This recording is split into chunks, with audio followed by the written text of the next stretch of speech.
Voilà, alors ça va prendre du temps, hein, évidemment, résultat définitif attendu dans la soirée, mais déjà la commission électorale communique ses résultats après le dépouillement des trois quarts des voix. On apprend que le parti de Narendra Modi est donc en tête avec 38,1% des suffrages. Bruno Darro, bonjour. On décrypte évidemment Bonjour les Elisabeth. enjeux et puis ses résultats. À l'issue de cette élection, une victoire acquise, ne cesse-t-on de répéter depuis quelques jours déjà. Une victoire qui est quand même loin d'être celle qu'on attendait, hein.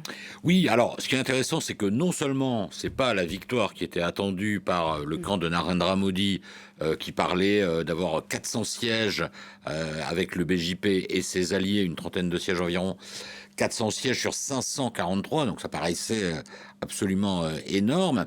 Euh, et c'est même pas le résultat, sans doute. Il faut rester prudent. Effectivement, vous l'avez dit, on attend les résultats définitifs dans la soirée, mais sans doute que la majorité du BJP avec ses alliés sera inférieure au résultat de 2019. On était autour de 350. Donc, c'est une victoire. Mathématiquement, ça devrait être reconnu par les partis d'opposition, mais c'est pas la victoire qui était attendue. On ne sait même pas à l'heure où on se parle. Alors là, il faut être encore plus prudent, mais on ne sait pas si le BJP tout seul, donc le parti de Narendra Modi, aura à lui tout seul la majorité simple au Parlement indien, qui est de 272. Les projections pour le moment parlent d'une majorité BJP avec ses alliés autour de 290. Vous voyez, on serait même pas aux 300. Donc ça, c'est pour les chiffres.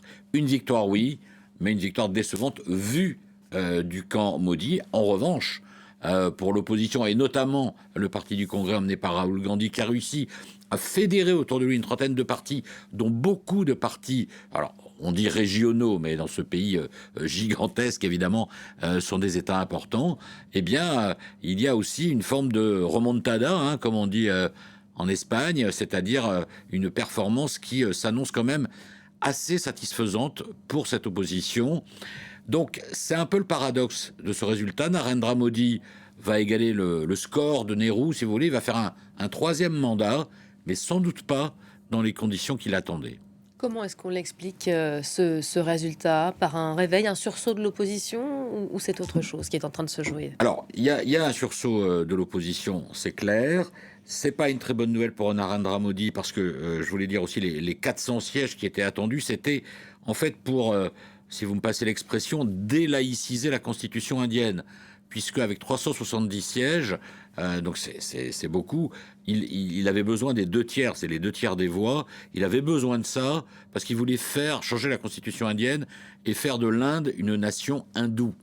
Alors que la constitution de 1947, eh bien, c'est une constitution laïque qui respecte toutes les communautés. Quand on sait le parcours de Narendra Modi avec son nationalisme hindou qui a été très dur envers les autres communautés, notamment très islamophobe, il l'a encore montré pendant la campagne électorale, pour lui c'est sans doute une grosse déception. Alors pourquoi?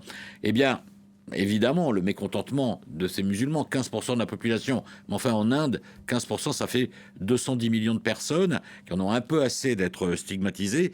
Et puis, la situation économique et sociale. Là aussi, c'est un paradoxe. L'Inde, l'an dernier, 8,2% de croissance, l'économie la plus dynamique sur la Ça fait planète. rêver beaucoup de monde, effectivement, comme Alors, résultat. le chiffre, comme ça, fait rêver beaucoup de monde. C'est devenu la cinquième économie mondiale au niveau du PIB global, si vous voulez.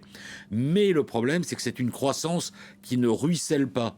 C'est-à-dire qu'elle reste dans des secteurs de pointe ultra performants, qu'elle est concentrée autour de 1 ou 2% de la population, et que tout le reste de la population, il y a une petite classe moyenne. Après, il y a beaucoup de personnes qui sont dans ce qu'on appelle maintenant une pauvreté intermédiaire, et puis beaucoup qui sont encore pauvres. Bref, ça concerne environ plus de 80% de la population. C'est énorme. Et ben, ces gens, avec l'inflation en plus, ils ne s'en sortent pas et ils ont manifesté leur mécontentement. Les jeunes, très nombreux aussi, avec un taux de chômage très important, parce que le paradoxe aussi, c'est que le système éducatif s'est développé, ces jeunes, ils font des études supérieures, chaque année, il y a 10 millions qui arrivent sur le marché de l'emploi, il n'y a pas de débouché, le taux de chômage, il est entre 40 et 50% selon les estimations chez les moins de 25 ans, là aussi, fort degré de mécontentement, sans parler des agriculteurs qui sont délaissés, sans parler dans les campagnes de gens qui sont tellement pauvres qu'ils ont du mal à subsister.